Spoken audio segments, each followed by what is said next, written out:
We're privileged today to have Dr. John B. Payne III join us to talk about his experiences as an entrepreneur.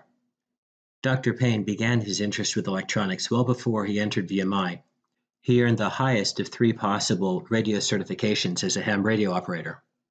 He next began a home business creating in-car police radios and selling them to civilians like newscasters.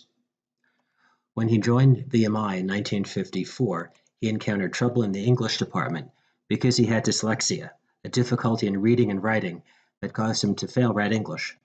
He loved electrical engineering. However, at that time, the electrical engineering department primarily taught heavy machines and electromagnetics.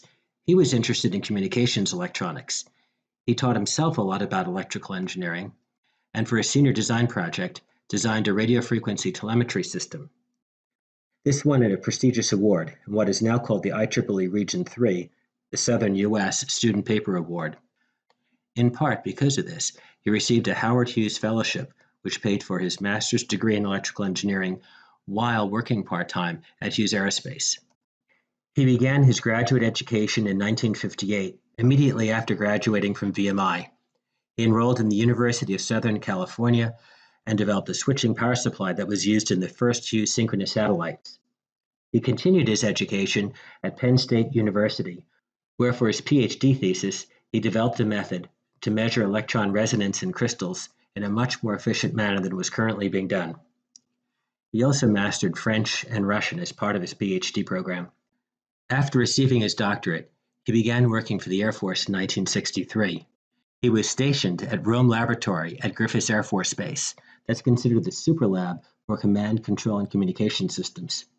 There, he worked on phased array antenna systems like the one on the right. After he completed his commitment to the Air Force, he joined the corporate world in '68. His first job was with Engelman Microwave Company, where he established the solid-state source division and developed microwave phase-locked signal sources.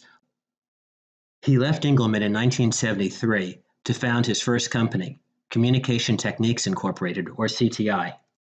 This company would become the world's largest supplier of microwave phase-lock sources that are used in both satellite and terrestrial communication systems.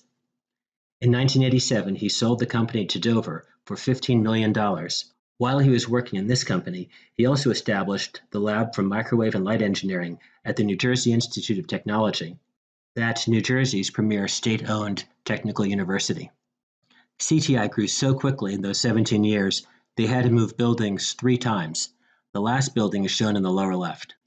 After Dr. Payne sold CTI, he began a new company called Nucomm. This was to become the world's largest supplier of microwave communications for live television components.